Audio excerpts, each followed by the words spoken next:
ਸਤਨਾਮ ਸ਼੍ਰੀ ਵਾਹਿਗੁਰੂ ਸਾਹਿਬ JIO.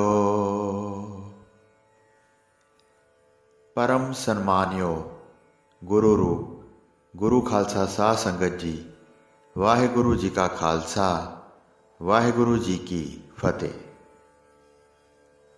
बाबा बुढ़ा जी श्री गुरु नानक देव जी की चरण शरण विच आके सारी उम्र गुरु घर की सेवा विच ही रहे। बाबा बुढ़ा जी 125 साल की उम्र हो के गुरपुरी सिधारे। बाबा जी ऐसे गुरचरणा नाल जुड़े कि एक पल भर भी नहीं विछड़े। बाबा जी अपनी वंश नूं भी गुरु घर नाल जोड़ गए।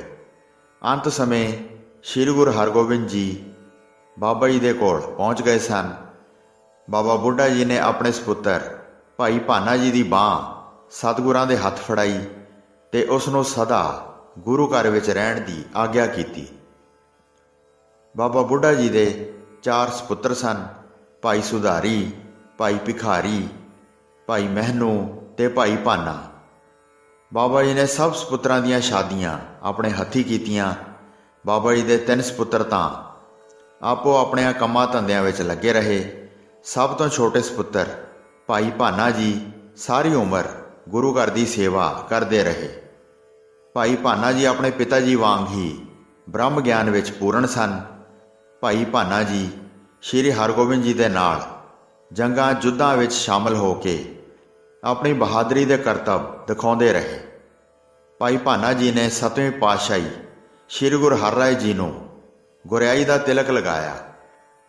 भाई भाना जी दे ग्रह 3 सपुत्र होए, जिन्हां दे नाम सन जलाल, सरवण ते दासू।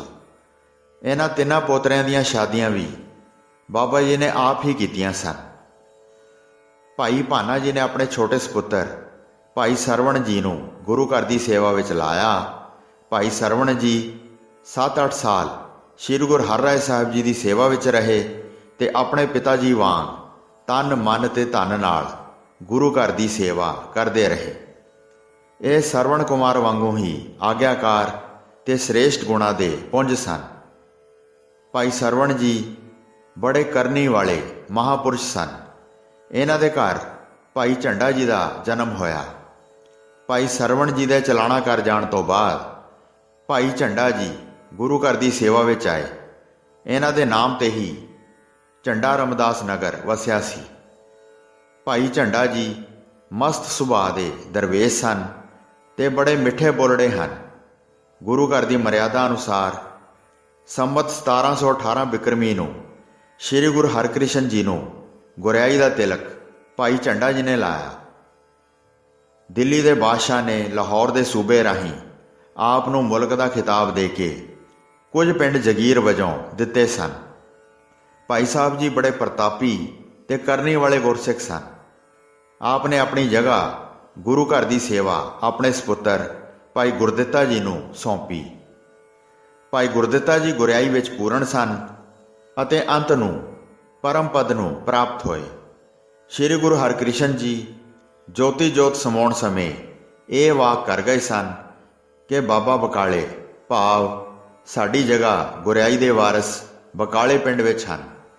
इस वाक दे आधार ते गुरगद्दी ते कब्जा करन लई सोढी वंश दे 22 पुरुष पिंड बकाला विच मंजियां ला के गुरु बन बैठे। हर एक ने बाबा गुरदिता जी नूं प्रेरिया कि सानू गुरियाई का तिलक लाओ ताकि सिख संगतां सानू गुरु मन्नण। कई तरह के लोभ लालच भी आप नूं मिलते रहे, पर भाई साहब किसी के लालच विच नहीं फसे, क्योंकि आप जानते सन कि यह सब नकली गुरु बने फिरते हैं। धीरमल ने भी आप नूं मनाउण दा यतन किया, पर आप दा सिदक गुरु घर ते ही कायम रहा। अखीर जदों मक्खण शाह लुबाणे ने गुरियाई दे असल मालक श्री गुरु तेग बहादुर साहब जी नूं भोरे विचों लभ के प्रगट किया तां भाई गुरदिता जी ने रामदास तो बकाले पहुँच के गुरियाई का तिलक सतगुरु जी नूं लाया। श्री गुरु तेग बहादुर जी आसाम के दौरे तो वापस आके जदों श्री आनंदपुर साहब विच ठहरे, तदों भाई गुरदिता जी सतगुरां दी चरण शरण विच सदा लई जा वसे। ਜਦੋਂ ਸ਼੍ਰੀ ਗੁਰੂ ਤੇਗ ਬਹਾਦਰ ਜੀ ਸ਼ਹੀਦੀ ਪ੍ਰਾਪਤ ਕਰਨ ਲਈ ਦਿੱਲੀ ਗਏ, ਤਦੋਂ ਭਾਈ ਗੁਰਦਿੱਤਾ ਜੀ ਵੀ ਆਪ ਜੀ ਦੇ ਨਾਲ ਗਏ ਤੇ ਜੇਲ੍ਹ ਵਿੱਚ ਰਹੇ। ਜਦ ਆਪ ਜੀ ਨੇ ਭਾਈ ਮਤੀ ਦਾਸ ਤੇ ਭਾਈ ਦਿਆਲਾ ਜੀ ਨੂੰ ਜੇਲ੍ਹ ਵਿੱਚ ਸ਼ਹੀਦ ਹੁੰਦਿਆਂ ਵੇਖਿਆ ਤਾਂ ਆਪ ਨੇ ਸਤਿਗੁਰੂ ਜੀ ਅੱਗੇ ਜੇਲ੍ਹ ਤੋਂ ਬਾਹਰ ਜਾਣ ਦੀ ਬੇਨਤੀ ਕੀਤੀ। ਸਤਿਗੁਰੂ ਜੀ ਨੇ ਹੋਰ ਸਿੱਖਾਂ ਦੇ ਨਾਲ ਆਪ ਨੂੰ ਜੇਲ੍ਹ ਤੋਂ ਬਾਹਰ ਭੇਜ ਦਿੱਤਾ। ਭਾਈ ਗੁਰਦਿੱਤਾ ਜੀ ਨੇ ਜਮਨਾ ਦਰਿਆ ਦੇ ਕਿਨਾਰੇ ਮਜਨੂ ਦੇ ਟਿੱਲੇ ਕੋਲ ਜਾ ਕੇ ਆਪਣਾ ਸਰੀਰ ਤਿਆਗ ਦਿੱਤਾ। ਭਾਈ ਗੁਰਦਿੱਤਾ ਜੀ ਦੇ ਗ੍ਰਹਿ ਮਾਤਾ ਸਭਰਾਈ ਜੀ ਦੀ ਕੁੱਖ ਤੋਂ ਭਾਈ ਰਾਮ ਕੌਰ ਜੀ ਨੇ 14 ਜੇਠ ਸੰਮਤ 1729 ਨੂੰ ਜਨਮ ਲਿਆ। ਜਦੋਂ ਸ਼੍ਰੀ ਗੁਰੂ ਤੇਗ ਬਹਾਦਰ ਜੀ ਦਿੱਲੀ ਵਿੱਚ ਸ਼ਹੀਦ ਹੋ ਗਏ ਤੇ ਸ਼੍ਰੀ ਗੁਰੂ ਗੋਬਿੰਦ ਸਿੰਘ ਜੀ ਦੀ ਗੱਦੀ ਨਸ਼ੀਨੀ ਦਾ ਸਮਾਂ ਆਇਆ, ਤਦੋਂ ਭਾਈ ਰਾਮ ਕੌਰ ਦੀ ਉਮਰ 3 ਬਰਸ ਦੀ ਸੀ। ਇਹਨਾਂ ਦੀ ਮਾਤਾ ਇਹਨਾਂ ਨੂੰ ਨਾਲ ਲੈ ਕੇ ਸ਼੍ਰੀ ਅਨੰਦਪੁਰ ਸਾਹਿਬ ਪਹੁੰਚੀ ਤੇ ਆਪ ਨੇ ਸਤਿਗੁਰੂ ਜੀ ਨੂੰ ਗੁਰਿਆਈ ਦਾ ਤਿਲਕ ਲਾਇਆ। ਆਪ ਨੇ ਗੁਰਿਆਈ ਦਾ ਤਿਲਕ ਲਾ ਕੇ ਸਤਿਗੁਰੂ ਜੀ ਦੀਆਂ ਪਰਿਕਰਮਾ ਕੀਤੀਆਂ। 5 ਘੋੜੇ, 1 ਬਾਜ਼, 100 ਮੋਹਰਾਂ ਤੇ ਇੱਕ ਬੜੀ ਸੁੰਦਰ ਪੁਸ਼ਾਕ ਸਤਿਗੁਰੂ ਜੀ ਦੀ ਭੇਟਾ ਕੀਤੀ। 5 ਨੌਜਵਾਨਾਂ ਸਮੇਤ ਆਪ ਸਤਿਗੁਰੂ ਜੀ ਦੇ ਕੋਲ ਹੀ ਸ਼੍ਰੀ ਅਨੰਦਪੁਰ ਸਾਹਿਬ ਵਿੱਚ ਰਹਿਣ ਲੱਗ ਪਏ। ਇੱਕ ਵਾਰ ਦੀ ਗੱਲ ਹੈ, ਸ਼੍ਰੀ ਅਨੰਦਪੁਰ ਸਾਹਿਬ ਵਿੱਚ ਸਤਿਗੁਰੂ ਜੀ ਜੰਗੀ ਤਿਆਰੀਆਂ ਕਰ ਰਹੇ ਸਨ। ਬੜੇ ਬੜੇ ਭਾਰੀ ਸ਼ਸਤਰ ਆਪ ਤਿਆਰ ਕਰਵਾ ਰਹੇ ਸਨ। ਭਾਈ ਰਾਮ ਕੌਰ ਜੀ ਦੇ ਮਨ ਵਿੱਚ ਸ਼ੰਕਾ ਫੁਰਿਆ ਕਿ ਸਤਿਗੁਰੂ ਜੀ ਦਾ ਸਰੀਰ ਕੋਈ ਐਡਾ ਬਲਵਾਨ ਨਹੀਂ, ਇਹ ਸ਼ਸਤਰ ਕੌਣ ਚਲਾਇਆ ਕਰੇਗਾ। ਸਤਿਗੁਰੂ ਜੀ ਭਾਈ ਸਾਹਿਬ ਜੀ ਦੇ ਮਨ ਦਾ ਸ਼ੰਕਾ ਜਾਣ ਗਏ। ਇੱਕ ਦਿਨ ਸਤਿਗੁਰੂ ਜੀ ਭਾਈ ਸਾਹਿਬ ਜੀ ਨੂੰ ਨਾਲ ਲੈ ਕੇ ਜੰਗਲ ਵਿੱਚ ਸ਼ਿਕਾਰ ਖੇਡਣ ਲਈ ਗਏ। ਇੱਕ ਦਰਖਤ ਦਾ ਨਿਸ਼ਾਨਾ ਬੰਨ੍ਹ ਕੇ ਸਤਿਗੁਰੂ ਜੀ ਨੇ ਬੜੇ ਜ਼ੋਰ ਨਾਲ ਤੀਰ ਚਲਾਇਆ। ਤੀਰ ਲੱਗਣ ਨਾਲ ਦਰਖਤ ਪੁੱਟਿਆ ਗਿਆ। ਸਤਿਗੁਰੂ ਜੀ ਦਾ ਇਹ ਬਲ ਵੇਖ ਕੇ ਭਾਈ ਸਾਹਿਬ ਦਾ ਭਰਮ ਦੂਰ ਹੋ ਗਿਆ। ਭਾਈ ਸਾਹਿਬ ਨੂੰ ਇੱਕ ਹੋਰ ਭਰਮ ਵੀ ਸੀ ਕਿ ਸਤਿਗੁਰੂ ਜੀ ਦਾ ਸਰੀਰ ਬਹੁਤਾ ਹੀ ਹੌਲਾ ਹੈ। ਇੱਕ ਦਿਨ ਸਤਿਗੁਰੂ ਜੀ ਹਾਥੀ ਦੀ ਸਵਾਰੀ ਕਰਨ ਲੱਗੇ ਤਾਂ ਭਾਈ ਸਾਹਿਬ ਨੇ ਅੱਗੇ ਹੋ ਕੇ ਕਿਹਾ, ਸਤਿਗੁਰੂ ਜੀ ਮੇਰੇ ਮੋਢੇ ਤੇ ਪੈਰ ਰੱਖ ਕੇ ਚੜ੍ਹ ਜਾਓ। ਸਤਿਗੁਰੂ ਜੀ ਭਾਈ ਸਾਹਿਬ ਦੇ ਮਨ ਦੀ ਹਉਮੈ ਜਾਣ ਗਏ। ਸਤਿਗੁਰੂ ਜੀ ਨੇ ਆਪਣੀ ਆਤਮਕ ਸ਼ਕਤੀ ਨਾਲ ਆਪਣਾ ਭਾਰ ਇੰਨਾ ਵਧਾਇਆ ਕਿ ਭਾਈ ਸਾਹਿਬ ਗੁਰੂ ਜੀ ਦਾ ਭਾਰ ਸਹਿ ਨਾ ਸਕੇ ਤੇ ਆਪ ਦਾ ਮੋਢਾ ਥਿੜਕ ਗਿਆ। ਇਹ ਵੇਖ ਕੇ ਸਤਿਗੁਰੂ ਜੀ ਨੇ ਹੱਸ ਕੇ ਕਿਹਾ, ਕਿਉਂ ਭਾਈ ਸਾਹਿਬ ਥਿੜਕ ਕਿਉਂ ਗਏ? ਆਪ ਤਾਂ ਬਾਬਾ ਬੁੱਢਾ ਜੀ ਦੀ ਵੰਸ਼ ਦੇ ਮਹਾਨ ਯੋਧੇ ਹੋ। ਭਾਈ ਰਾਮ ਕੌਰ ਜੀ ਹੱਥ ਜੋੜ ਕੇ ਬੋਲੇ, ਮਹਾਰਾਜ ਜੀ ਮਾਫ ਕਰਨਾ, ਮੇਰੇ ਮਨ ਵਿੱਚ ਆਪ ਦਾ ਹੌਲਾ ਸਰੀਰ ਵੇਖ ਕੇ ਹਉਮੈ ਆ ਗਈ ਸੀ। ਆਪ ਨੇ ਮੇਰਾ ਅਭਿਮਾਨ ਦੂਰ ਕਰ ਦਿੱਤਾ ਹੈ। ਕਿਰਪਾ ਕਰਕੇ ਮੈਨੂੰ ਸ਼ਕਤੀ ਬਖਸ਼ੋ ਕਿ ਮੈਂ ਆਪ ਦੇ ਭਾਣੇ ਵਿੱਚ ਚੱਲ ਸਕਾਂ। ਮੇਰੇ ਵਿੱਚ ਹਉਮੈ ਦਾ ਰੋਗ ਨਾ ਆਵੇ। ਮੈਂ ਨਿਰਮਾਣ ਹੋ ਕੇ ਆਪ ਦੀ ਤੇ ਆਪ ਦੇ ਸਿੱਖਾਂ ਦੀ ਸੇਵਾ ਕਰਦਾ ਰਹਾ। ਸਤਿਗੁਰੂ ਜੀ ਨੇ ਭਾਈ ਸਾਹਿਬ ਨੂੰ ਪਿਆਰ ਨਾਲ ਗਲ ਲਾ ਲਿਆ ਤੇ ਬਚਨ ਕੀਤਾ ਕਿ ਭਾਈ ਸਾਹਿਬ ਆਪ ਦੀ ਪਦਵੀ ਸਿੱਖ ਪੰਥ ਵਿੱਚ ਬੜੀ ਮਹਾਨ ਹੋਵੇਗੀ। ਆਪ ਦੇ ਉਪਦੇਸ਼ਾਂ ਨਾਲ ਅਨੇਕਾਂ ਜੀਵ ਤਰਨਗੇ ਤੇ ਸਿੱਖੀ ਧਾਰਨ ਕਰਨਗੇ। ਆਪ ਦਾ ਜਸ ਬਾਬਾ ਬੁੱਢਾ ਜੀ ਵਾਂਗੂ ਸਭ ਪਾਸੇ ਫੈਲੇਗਾ। ਇੱਕ ਸਮੇਂ ਸ਼੍ਰੀ ਅਨੰਦਪੁਰ ਸਾਹਿਬ ਵਿੱਚ ਮਾਤਾ ਗੁਜਰੀ ਜੀ ਨੇ ਸ਼੍ਰੀ ਗੁਰੂ ਗੋਬਿੰਦ ਸਿੰਘ ਜੀ ਨੂੰ ਕਿਹਾ, ਲਾਲ ਜੀ ਸਤਿਗੁਰੂ ਪੰਜਵੇਂ ਪਾਤਸ਼ਾਹ ਜੀ ਨੇ ਆਪਣੀ ਪਵਿੱਤਰ ਬਾਣੀ ਸ਼੍ਰੀ ਸੁਖਮਣੀ ਸਾਹਿਬ ਵਿੱਚ ਬ੍ਰਹਮ ਗਿਆਨੀ ਦੀ ਬੜੀ ਮਹਿਮਾ ਲਿਖੀ ਹੈ। ਕੀ ਆਪ ਦੇ ਸਿੱਖਾਂ ਵਿੱਚ ਇਸ ਸਮੇਂ ਕੋਈ ਬ੍ਰਹਮ ਗਿਆਨੀ ਹੈ? ਸਤਿਗੁਰੂ ਜੀ ਨੇ ਕਿਹਾ, ਹਾਂ ਮਾਤਾ ਜੀ, ਇੱਕ ਨਹੀਂ ਗੁਰਸਿੱਖਾਂ ਵਿੱਚ ਕਈ ਬ੍ਰਹਮ ਗਿਆਨੀ ਹਨ। ਫਿਰ ਕਿਸੇ ਐਸੇ ਮਹਾਪੁਰਸ਼ ਦੇ ਮੈਨੂੰ ਦਰਸ਼ਨ ਕਰਾਓ। ਮਾਤਾ ਜੀ ਨੇ ਕਿਹਾ। ਸਤਿਗੁਰੂ ਜੀ ਨੇ ਕਿਹਾ, ਮਾਤਾ ਜੀ ਤੁਸੀਂ ਕੱਲ੍ਹ ਉਹਨਾਂ ਮਹਾਪੁਰਸ਼ਾਂ ਲਈ ਪ੍ਰਸ਼ਾਦਾ ਤਿਆਰ ਕਰਕੇ ਦਰਸ਼ਨਾਂ ਲਈ ਅਰਦਾਸ ਕਰਨੀ। ਉਹ ਪ੍ਰਸ਼ਾਦਾ ਛਕਣ ਲਈ ਆਪ ਹੀ ਹਾਜ਼ਰ ਹੋ ਜਾਣਗੇ। ਦੂਜੇ ਦਿਨ ਮਾਤਾ ਗੁਜਰੀ ਜੀ ਨੇ ਪ੍ਰਸ਼ਾਦਾ ਤਿਆਰ ਕਰਕੇ ਅਰਦਾਸ ਕੀਤੀ। ਇੱਧਰ ਭਾਈ ਰਾਮ ਕੌਰ ਜੀ ਰਮਦਾਸ ਵਿੱਚ ਬੈਠੇ ਸਨ। ਆਪ ਨੂੰ ਅੰਤਰਾਤਮੇ ਤਾਰ ਖੜਕੀ ਕਿ ਮਾਤਾ ਗੁਜਰੀ ਜੀ ਪ੍ਰਸ਼ਾਦਾ ਤਿਆਰ ਕਰਕੇ ਯਾਦ ਕਰ ਰਹੇ ਹਨ। ਆਪ ਨੇ ਉਸੇ ਵੇਲੇ ਘੋੜੀ ਤੇ ਸਵਾਰ ਹੋ ਕੇ ਸ਼੍ਰੀ ਅਨੰਦਪੁਰ ਸਾਹਿਬ ਵੱਲ ਚਾਲੇ ਪਾ ਦਿੱਤੇ। ਥੋੜੇ ਸਮੇਂ ਬਾਅਦ ਹੀ ਆਪ ਅਨੰਦਪੁਰ ਸਾਹਿਬ ਪਹੁੰਚ ਗਏ ਤੇ ਮਾਤਾ ਜੀ ਕੋਲ ਹਾਜ਼ਰ ਹੋ ਕੇ ਨਮਸਕਾਰ ਕੀਤੀ ਤੇ ਕਿਹਾ, ਮਾਤਾ ਜੀ ਭੁੱਖ ਲੱਗੀ ਹੈ, ਪ੍ਰਸ਼ਾਦਾ ਛਕਾਓ।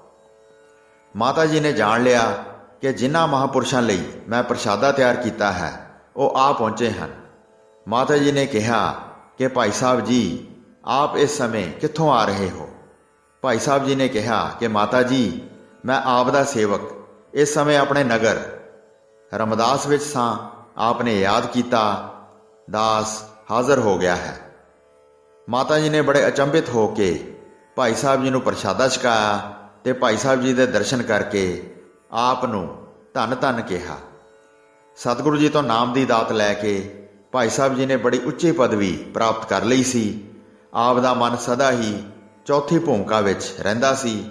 ਆਪ ਦੇ ਮੁਖ ਤੋਂ ਜੋ ਬਚਨ ਸਹਿ ਸੁਭਾਅ ਨਿਕਲ ਜਾਂਦਾ ਸੀ ਉਹ ਤਤਕਾਲ ਪੂਰਾ ਹੋ ਜਾਂਦਾ ਸੀ। ਸਤਿਗੁਰੂ ਜੀ ਨੇ ਸੰਮਤ 1699 ਦੀ ਵਿਸਾਖੀ ਦੇ ਪੁਰਬ ਦੇ ਇੱਕ ਭਾਰੀ ਇਕੱਠ ਕਰਕੇ ਉਸ ਵਿੱਚੋਂ 5 ਪਿਆਰਿਆਂ ਦੀ ਚੋਣ ਕਰਕੇ ਅੰਮ੍ਰਿਤ ਤਿਆਰ ਕੀਤਾ। ਪਹਿਲਾਂ ਆਪ ਨੇ 5 ਪਿਆਰਿਆਂ ਨੂੰ ਅੰਮ੍ਰਿਤ ਛਕਾਇਆ ਤੇ ਫਿਰ ਆਪ 5 ਪਿਆਰਿਆਂ ਤੋਂ ਅੰਮ੍ਰਿਤ ਛਕਿਆ।